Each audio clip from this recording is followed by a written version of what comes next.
La Biblia no es una serie de historias desconectadas. Es un solo narrativo en que cada historia y cada personaje señala a una persona que es más grande. La historia de Adán y Eva no se trata solo del primer hombre y la primera mujer. Hay un mejor y verdadero Adán que pasó la prueba en el huerto y cuya obediencia se nos confiere. Hay un mejor y verdadero Abel que fue inocentemente asesinado y cuya sangre clama por nuestra absolución en vez de nuestra condenación. Hay un mejor y verdadero Abraham, quien contestó el llamado de Dios para dejar todo lo cómodo y familiar y salir al vacío a crear un nuevo pueblo de Dios. Hay un mejor y verdadero Isaac, el hijo de risa, de gracia, que no solo fue ofrecido por su padre en el monte, sino que verdaderamente fue sacrificado por nosotros. Hay un mejor y verdadero Jacob, quien luchó y recibió el golpe de justicia que nosotros merecíamos, para que al igual que Jacob, solo recibiéramos las heridas de gracia que nos despiertan y nos disciplinan.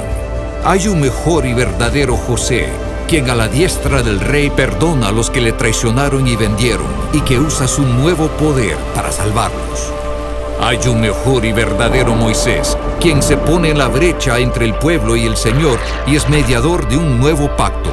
Hay una mejor y verdadera peña de Moisés, la cual al golpearla con la vara de la justicia de Dios, ahora nos brinda agua en el desierto. Hay un mejor y verdadero Job, quien de veras sufrió inocentemente para después interceder por y salvar a sus amigos insensatos. Hay un mejor y verdadero David, cuya victoria se convierte en la victoria del pueblo, aunque ellos mismos ni siquiera levantaron una piedra. Hay una mejor y verdadera Esther, quien no solo arriesgó perder un palacio terrenal, sino que perdió su gran palacio celestial.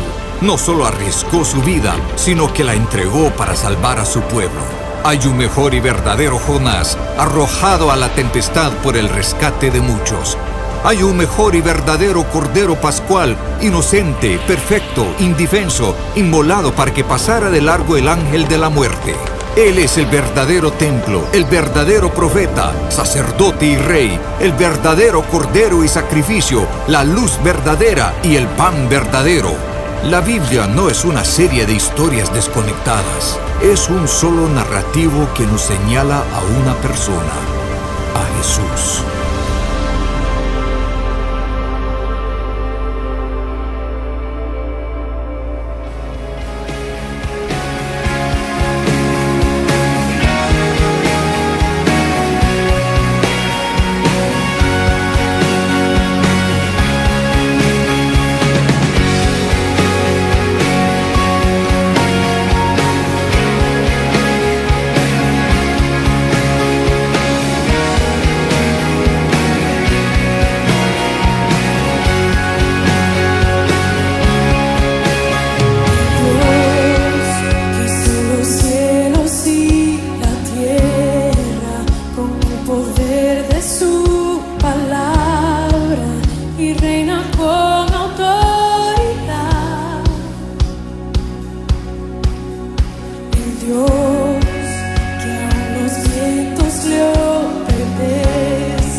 Amados hermanos, les saluda el hermano del Señor. Damos gracias al Señor porque una vez más podemos nuevamente saludarnos, expresar el cariño, el afecto que puede haber en cada uno de nosotros, por cada uno de nuestros hermanos y hermanas. Darle gracias al Señor porque ha sido fiel, ha sido bueno durante este tiempo, nos ha provisto de salud, de alimento, de una familia, nos ha protegido, nos ha guardado. Y creo que eso es motivo más que suficiente para que cada uno de nosotros podamos glorificar cada día el nombre del Señor, darle gracias por ello y saber que el Señor ha estado con cada uno de nosotros. También darle gracias porque podemos tener su palabra en nuestro medio, podemos compartirla y podemos sacar de su palabra bendiciones, fortaleza para nuestras vidas, motivarnos también a seguir sirviendo, a seguir trabajando en la obra del Señor. Vamos a ir al libro de Marcos, capítulo 16, versículo 14 al 18.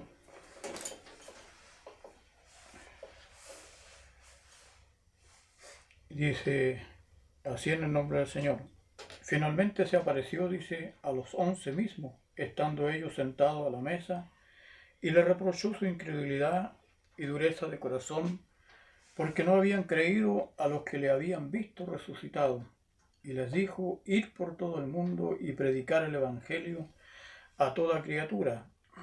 El que creyere y fuere bautizado será salvo, mas el que no creyere será condenado.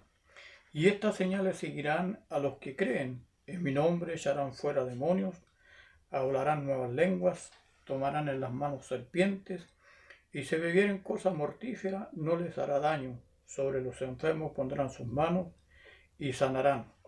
Amén. Que en esta mañana podamos disfrutar de esta palabra. Aquí vemos entonces al Señor que está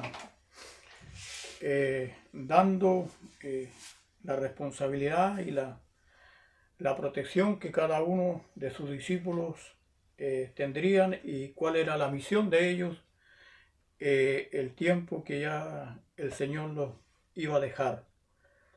Dice que vemos primero la convicción que Cristo dio a sus apóstoles de su propia resurrección. Hay una convicción entonces que ellos pudieron ver en una forma presencial, en una forma que estaban presentes allí, que el Señor había sido resucitado, había vencido entonces la muerte. Dice la palabra de Dios que la muerte el sepulcro no lo pudo sostener, y la tierra tuvo dolores de parto y lo dejó salir. Entonces ellos fueron testigos de esta resurrección del Señor. Dice que fue manifestado a los 11, estando ellos reclinados a la mesa. Se apareció a ellos cuando estaban juntos comiendo, lo cual le dio a él una oportunidad para comer y beber con ellos. Tenía entonces una oportunidad el Señor allí, se sentó a la mesa con ellos, comió y bebió, y darles así, dice, plena satisfacción de seguridad. Esto lo encontramos en Hechos 10:41. Y les echó en cara, dice, su incredulidad y dureza de corazón. Siempre nosotros, como hijos de Dios, y en este caso aquellos que no le creyeron a los que le han visto resucitado, le echó en cara la incredulidad y dureza de corazón. ¿Cuántas veces nosotros, muchas veces, somos incrédulos, no queremos creer lo que el Señor ha hecho en otras personas o en otros hermanos? Las pruebas de la verdad del Evangelio son tantas y tan evidentes que bien merecen un fuerte reproche a los que la reciben, a los que no creen, a los que no reciben la palabra. Entonces reciben un fuerte reproche por la incredulidad, a causa de su incredulidad, debida a su dureza de corazón. Entonces, cuando hay dureza en el corazón de una persona, no cree al Evangelio, no cree a la palabra, no cree al poder de Dios, o el poder que tiene la palabra de Dios, es decir, a su falta de sensibilidad. Aquellas personas que no creen, y también nosotros muchas veces somos incrédulos a ciertas cosas que el Señor ha hecho o está haciendo. Aun cuando ellos mismos, dice, no le habían visto, dice, les acusa de no haber creído a los que le habían visto después de haber resucitado. Les acusa entonces porque no creyeron al testigo de los que realmente le habían visto resucitado. En el día de juicio, dice, nadie podrá excusarse y decir, no le vi resucitado, puesto que debió haber creído al testimonio de quienes le vieron resucitado y lo pusieron después por escrito bajo la inspiración de Dios o bajo la inspiración del Espíritu Santo. Se escribe la palabra de Dios, lo que tenemos en nuestro medio. Entonces la palabra que está escrita es inspirada por el Espíritu Santo y debemos creer a lo que la palabra dice. Podemos ver luego, dice, la comisión que les dio, ir por todo el mundo y proclamar el Evangelio a toda criatura. Ese es el mensaje que el Señor les dio a sus discípulos y nos da a nosotros como iglesia del Señor, a proclamar la palabra de Dios cada día. A quienes habían de ser predicado el Evangelio hasta ahora, hasta el momento en que el Señor le encomienda esta misión, el anuncio del reino había sido proclamado a las ovejas perdidas de la casa de Israel. Entonces podemos ver que el Evangelio hasta ese entonces se había predicado a las ovejas perdidas de la casa de Israel. Y a los discípulos se les había prohibido ir por el camino de los gentiles y aún entrar en alguna ciudad de los samaritanos. Entonces se le habían pedido, pero el Señor ahora les da una misión diferente: ir por todo el mundo y proclamar la buena nueva de salvación, la palabra de Dios. Pero ahora se les autoriza, dice, a ir por todo el mundo y a proclamar el Evangelio a toda criatura, tanto a gentiles como a judíos, a toda criatura humana que sea capaz de recibir el Evangelio. Estos 11 discípulos no pudieron proclamar a todo el mundo, mucho menos a toda criatura, pero ellos y los demás discípulos y los que habían de ser añadidos después de ellos, nosotros que fuimos añadidos en un tiempo tan lejano al tiempo que los discípulos reciben este mensaje, para nosotros también es este mensaje: proclamar el Evangelio mientras haya una oportunidad de hablar del mensaje de Dios. Hechos 2, 41, 47. Se habían de dispersar, dice, pero los que fueron esparcidos iban por todas partes anunciando la buena nueva de la palabra de Dios. Los que fueron esparcidos en ese tiempo iban por todas partes anunciando la buena nueva de la palabra de Dios. Hechos 8:4. La tarea primordial de su vida ha de ser llevar a todo el mundo esa buena nueva con toda fidelidad y cuidado, no como una diversión o un entretenimiento, sino como el mensaje más solemne de Dios a los hombres y como el medio que Dios ha programado para hacer verdaderamente felices a los hombres, incluso en medio de las mayores aflicciones. El mensaje, el más solemne de Dios a los hombres, un mensaje importante para la humanidad, como lo fue tan importante para cada uno de nosotros, aun cuando hay en medio de nosotros mayores aflicciones. La palabra de Dios trae alivio, trae consuelo, trae bendición a la persona que no conoce a Dios y a cada uno de nosotros. ¿Cuál es el compendio del Evangelio que ha de proclamar o que debemos de proclamar? Poner delante de todos, como hizo Dios con Israel por medio de Moisés. La misma misión que Dios puso por medio de Moisés en medio del pueblo que allí sacó de Egipto. El mismo mensaje debemos llevar nosotros, la vida y el bien, la muerte y el mal. Deuteronomio 30:15. El que crea y sea bautizado será salvo, pero el que no crea será condenado por no creer a la palabra de Dios, por no creer al mensaje de Dios. Que si creen el Evangelio, se hacen discípulos de Cristo, se renuncian al diablo y al mundo y a la carne y se dedican a Cristo, entonces habrá una vida diferente. Tenemos que renunciar a las cosas que son ajenas y que son repudiables en la presencia de Dios, a todas las cosas del mundo y de la carne que llevan a separar al hombre del Señor. Serán salvos, dice, si renunciamos a todas estas cosas, de la culpa y del poder del pecado. El pecado tiene poder en la vida de un hombre que no ha sido restaurado. El pecado ya no reinará sobre ellos, dice, ni los arruinará.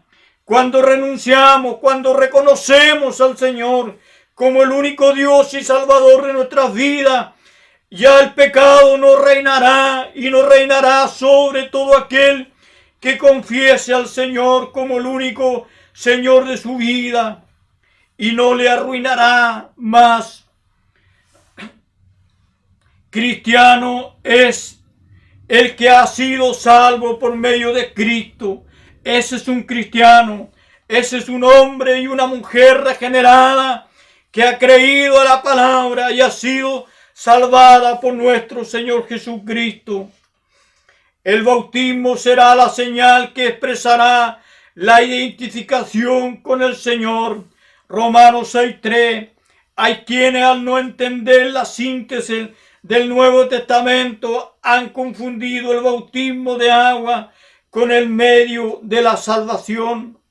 También en Hechos 2:38, junto al arrepentimiento, dice muy bien Braus, que un hombre que analiza las Escrituras, era una cosa natural que el que creyera fuera bautizado como reconocida confesión pública de Cristo y símbolo de lealtad. Él dice que era natural que un hombre o una mujer que ha sido restaurada se bautizara y diera testimonio público, reconocida la confesión de fe pública de Cristo y símbolo de lealtad al Señor.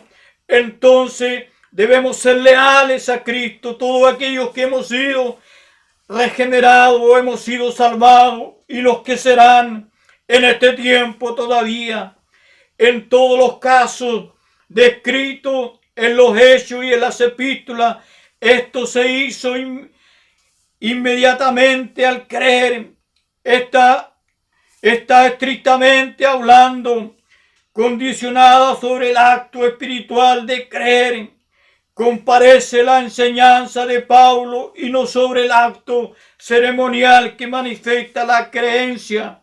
Un creyente que rehusará cumplir con el acto ceremonial tan expresamente ordenado estaría desobedeciendo gravemente al Señor. Entonces son cosas que debemos ir cumpliendo, ir aumentando lo que hemos creído, confesando en público lo que el Señor ha hecho con cada uno de nosotros. La incredulidad, que si no creen serán condenados, si no creen a la palabra de Dios, serán condenados, dice la palabra, por la sentencia misma de la palabra que se les predicó. La misma palabra será la que un día los confrontará en la presencia de Dios por no haber creído al Evangelio. Juan 12:48. El desprecio al Evangelio se añade aquí al quebrantamiento de un mandato.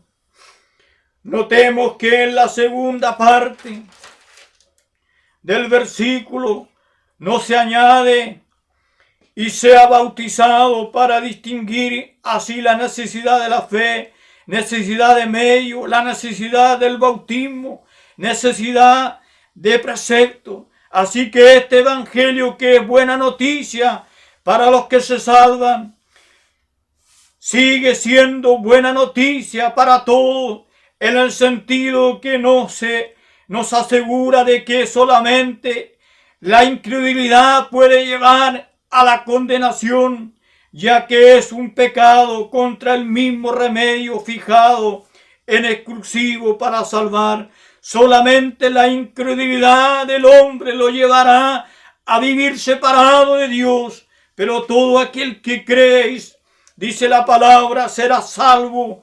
Hay un tiempo todavía de salvación. ¿Cuál es el poder con que fueron investidos ellos y en su esencia todos cuantos proclamen fielmente y crean sinceramente al Evangelio de Jesucristo? No solamente ellos fueron revestidos de poder, sino todos los que hemos creído, los que creerán a futuro, serán revestidos de un poder a través del Evangelio de nuestro Señor Jesucristo.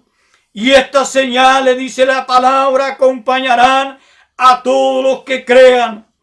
Harán maravilla en el nombre de Cristo, el mismo nombre en que han sido bautizados en virtud del poder recibido de Él, y alcanzando en cada caso mediante la oración el poder, la autoridad que el Señor reviste a su pueblo, a sus hijos, también tiene que ir acompañado a través de la oración de cada uno de nosotros. Son mencionadas algunas señales en particular. Expulsarán demonios. Este poder era en los tiempos apostólicos más común que ninguno en otro tiempo. Fue común en ese tiempo, pero todavía está vigente hoy día en nuestro medio. Hablarán en nuevas lenguas, lenguas que nunca habían estudiado ni aprendido. Esto era a la vez un milagro para confirmar la verdad del Evangelio. Hablarán nuevas lenguas. Dice que era un milagro para confirmar la verdad del Evangelio. Lenguas que nunca antes habían hablado ni habían aprendido. Y un medio para proclamar el Evangelio entre las naciones que no habían oído nada del Evangelio. Tomarán serpientes en sus manos. Tomarán serpientes venenosas en sus manos. Tomaremos serpientes nosotros y los que vendrán y los que se añadirán. Esto se cumplió en el apóstol Pablo, que no fue herido por la vibra que se le prendió en la mano. Hechos 28:3. Hecho que fue reconocido por los nativos de Malta como un prodigio extraordinario. Cuando esta serpiente se le colgó al brazo de Pablo, él la sacudió con poder, pero todos los nativos quedaron admirados. Ellos pensaban que al momento Pablo iba a morir allí por esa serpiente venenosa que le tomó su brazo, pero ellos quedaron extraordinariamente, dice, quedaron admirados del poder, de la autoridad y de la protección que el Señor le brindó allí a Pablo en aquel momento. Si beben algo mortífero, no les hará ningún daño. Si beben algo mortífero, no les hará ningún daño. No podemos entonces nosotros, si por no saber podemos tomar algo que sea mortífero para nosotros, no nos hará daño, pero tampoco podemos exponernos a prueba sabiendo y tomar aquello, porque allí no seremos respaldados por el Señor. Como había prometido el Señor en Lucas 10:19. impondrán las manos sobre los enfermos y sanarán. Hay entonces una autoridad para la iglesia en este tiempo. Impondrán las manos sobre los enfermos y sanarán. No solo serán ellos, dice, preservados de recibir algún daño, sino que serán capacitados para hacer el bien a otro.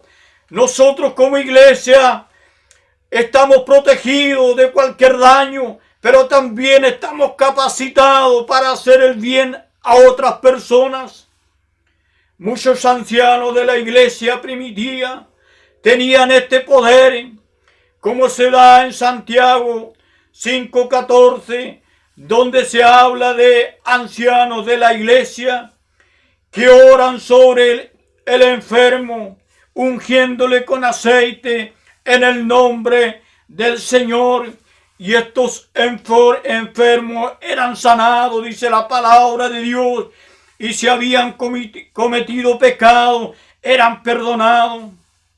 ¿Con qué seguridad de no fracasar pueden ir a cumplir su comisión teniendo tales credenciales que poder presentar?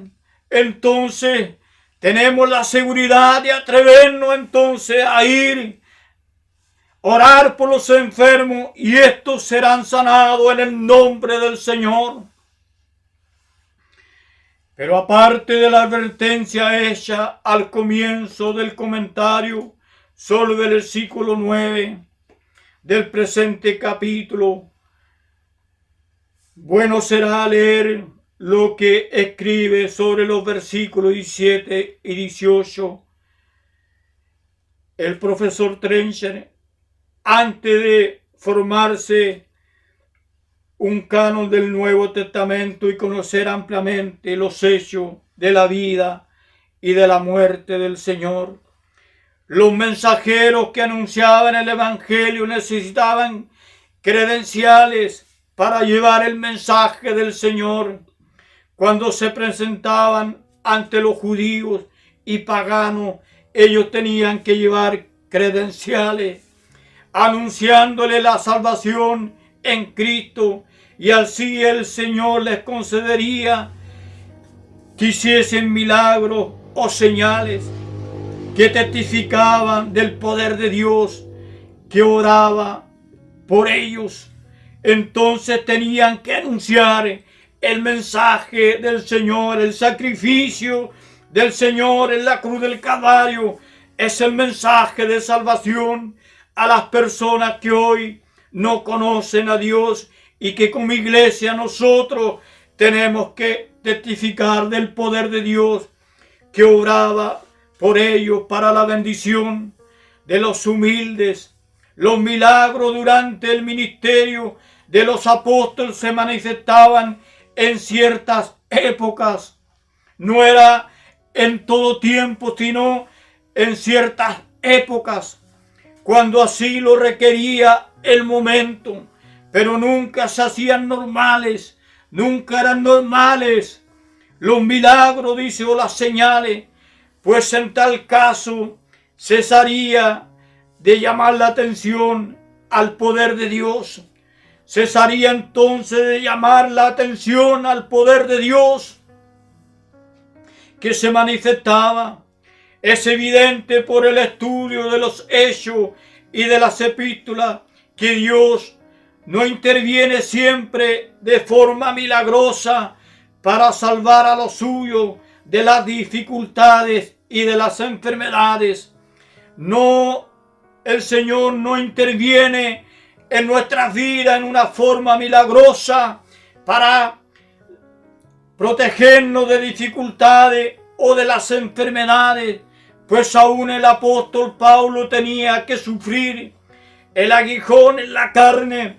Él tenía que llevar este aguijón para que la gloria del Señor se manifestara en la debilidad de Pablo, y así también en medio de la iglesia en nuestro tiempo, ya que era necesario para la disciplina de su vida espiritual. pudo sin embargo sacudir la serpiente venenosa en la isla de Malta, porque así se abrió la puerta al Evangelio entre los habitantes de aquella tierra. Muchas veces los milagros del Señor o las señales que el Señor puede hacer en nuestra vida, como la que hizo con Pablo en aquel lugar, allí se abrió la puerta para que Pablo pudiera anunciar el Evangelio. Así nosotros también, cuántas veces nos hemos desesperado por recibir una respuesta de sanidad o frente a las dificultades, pero no sabemos que el Señor a través de esas cosas está abriendo una puerta para que el Evangelio pueda llegar a otras personas. Y no olvidemos que tenía que ir a Roma para ser presentado ante el emperador. En cuántas ocasiones nosotros, por las pruebas que podemos pasar, no nos hemos dado cuenta que esas mismas pruebas pueden ser usadas para la extensión del Evangelio. Por eso debemos recibir, si somos fieles al Señor, si hemos sido guardados, si hemos estado a cuenta con el Señor y nos suceden cosas a veces adversas a la vida, no debemos quizás desesperarnos.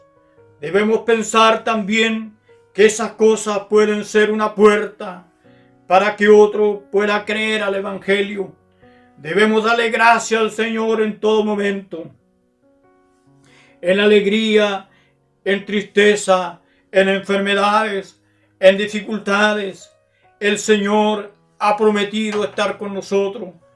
Que en este día, esta palabra de Dios, que nos ha dotado de una autoridad como hijo de Dios y como iglesia, nos renueve cada día a poder echar mano al trabajo que el Señor ha puesto en nosotros con toda diligencia. Y el Señor irá respaldando, irá obrando, irá mostrando cómo debe avanzar la palabra de Dios en medio de tantas personas que hoy día todavía no conocen al Señor. Que como iglesia seamos renovados, bendecidos. El Señor dice que nos ha dotado de autoridad y que nos ha dado la bendición de orar por otros y estos serán sanos.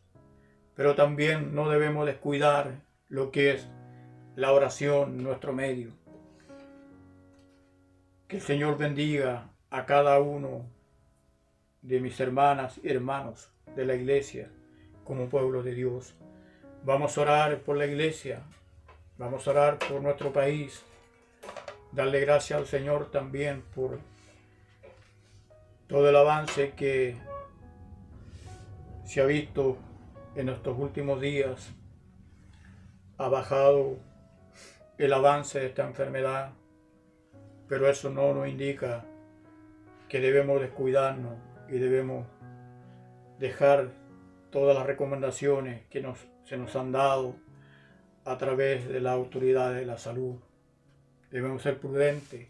Cuanto más nosotros como cristianos debemos ser prudentes. Amado Dios y Padre, te damos gracias en el nombre de nuestro Señor Jesucristo. Te damos gracias, Señor, por el privilegio que nos concede de ser llamados tus hijos. Saber, Señor, que como iglesia le has dado autoridad a la iglesia, le has dado la unción del Espíritu Santo para poder proclamar tu nombre, para poder llevar tu palabra, para poder también colocar las manos sobre los enfermos y estos sanarán. Señor, pero debemos tener claro que también las dificultades que nosotros podamos pasar, enfermedades, aflicciones, pruebas, Señor, no sabemos el propósito que puede causar en la vida de aquellas personas que no te conocen. Señor,